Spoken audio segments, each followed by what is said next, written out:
Hello everyone, hope you guys are doing well. Today we're going to talk about can fat loss reduce cholesterol? But before we talk about that topic, we're going to understand a couple of other things around cholesterol. For example, we're going to understand what is cholesterol and its different functions. The second thing that we're going to understand is cholesterols that you find in lipid profiles like the HDL, LDL, VLDL. What are they really and what are their functions? Okay. Then we're going to talk about what is high cholesterol. How to lower or reverse cholesterol is another topic that we're going to talk about. And lastly, we're going to talk about can fat loss really help in reducing or reversing high cholesterol issues. Okay, so we are going to do this because my idea is to help you equip with all the knowledge around cholesterol so that you can deal with it. Okay, trust me when I say this. Reversing cholesterol or managing your cholesterol levels is one of the easiest things that you can do. So if you have high cholesterol levels for a very long time and if you've been suffering with that, then this video is going to really help you understand everything around cholesterol and how to basically reverse it, what to target, what to eat, and everything that you need to know about it. Okay, so let's get started. But before we get started, may I please ask you to hit the like and the subscribe button, because only 9% of the people who watch this channel have actually subscribed to this. Okay, so if you can do this, I'll be very grateful to you. Thank you so much. Now let's get started. So what is cholesterol?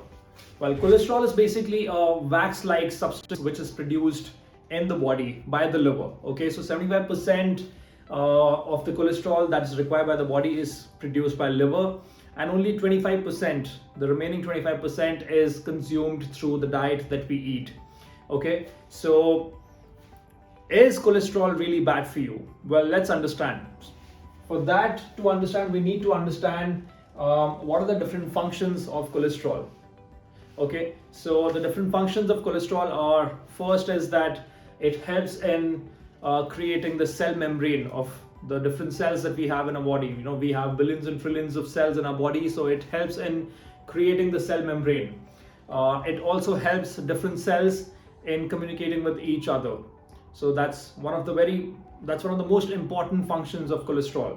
The second one is that it helps in the digestion of fats that we consume. Okay, the third one is that it helps in the production of vitamin D. And the fourth one is that it helps in the production of hormones like estrogen. Okay, so in itself, cholesterol is not something which is harmful. It has different functions, as we can see. And cholesterol is something that is found in animals, plants. So it's not just, something which is specific to human beings.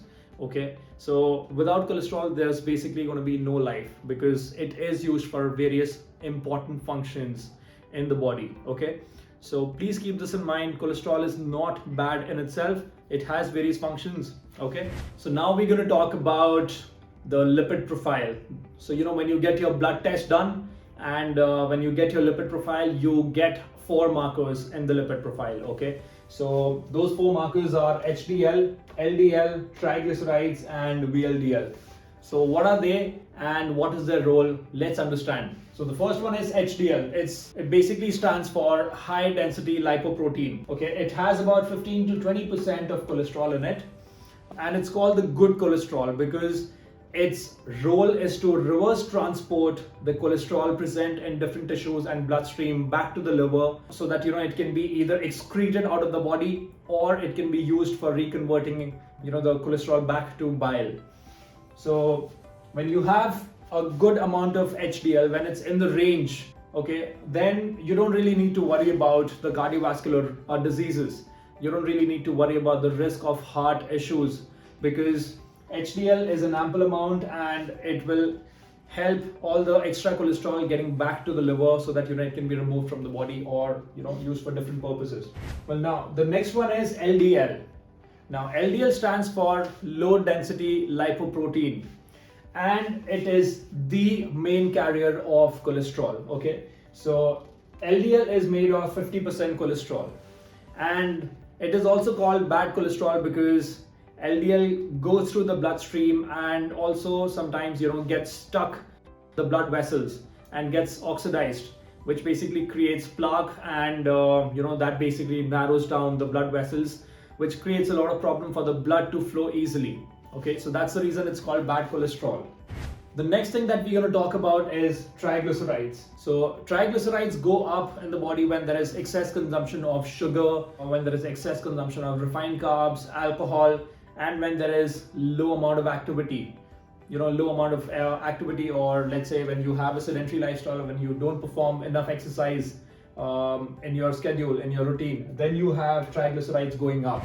And the last one is VLDL, which stands for very low density lipoprotein.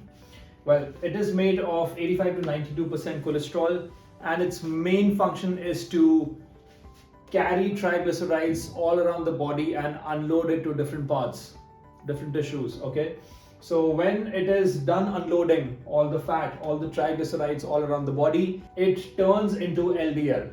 Okay, so now we have basically understood meaning and the functions of these four markers that you see in your lipid profile. Okay, if you haven't understood anything till now, please put that doubt in the comments. I will get back to you as soon as I can with an answer. Okay, now we're going to understand what is high cholesterol. Okay, so one of the best markers to understand whether you have a high risk of cardiovascular diseases is to look at triglycerides by HDL number.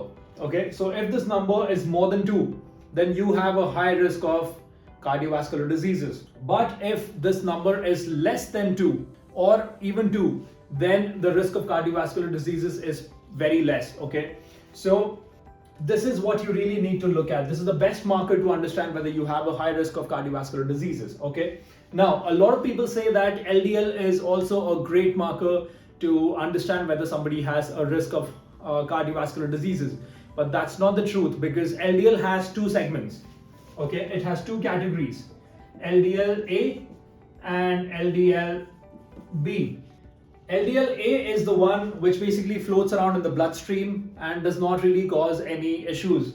But LDL-B is the one, gets stuck to the blood vessels, gets oxidized, creates plaque, and creates hindrance in the free flow of blood. Okay, so this is the one which actually creates all the problem. So how do we understand whether you have a LDL-B in the high range? Okay, now the best way to look at is to look at this number. Okay, so if the triglyceride by HDL number is more than 2, then the LDL-B will be higher. But if this is 2 or less than 2, then LDL-B is low and you don't really need to worry about it. Okay, now we've come to the last question, which is, can fat loss reduce or reverse high cholesterol? Well, the answer is yes, and that is possible by reducing triglycerides and increasing HDL. Okay, and how do we achieve this? How do we achieve a situation or a condition in our body where triglycerides have gone down and HDL has gone up? Okay, so that can be done by reducing sugar, alcohol, refined carbs, and saturated fats. Okay, and you need to increase your exercise, whole grains, and omega-3 fatty acids.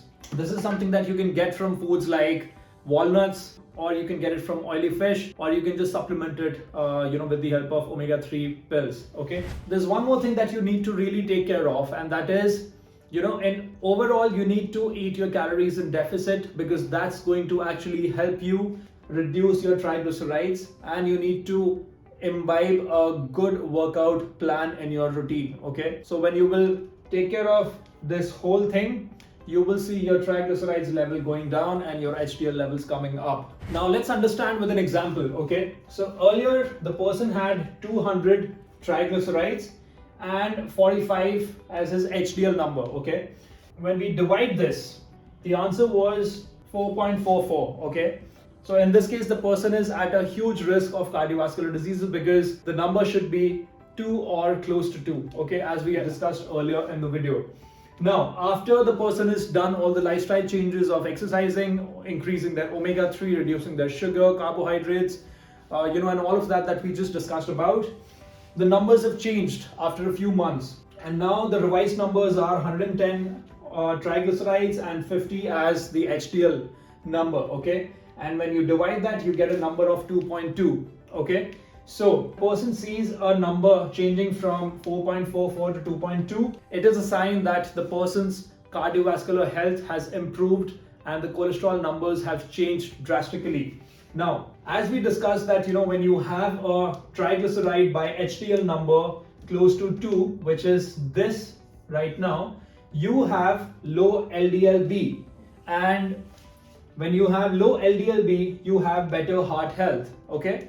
So this basically puts everything, into the whole picture that when you work on your reduction of triglycerides and when you work on increasing or improving your HDL numbers, you improve your heart health. Okay, so I hope this whole video was really helpful for you. I've also made a video on 8 things to eat and avoid when you have high cholesterol. Check it out here. Please like and subscribe to the channel if you haven't already. I will see you in the next video. Till then, eat well, sleep deep, move more, and get some sunshine. Have a wonderful day.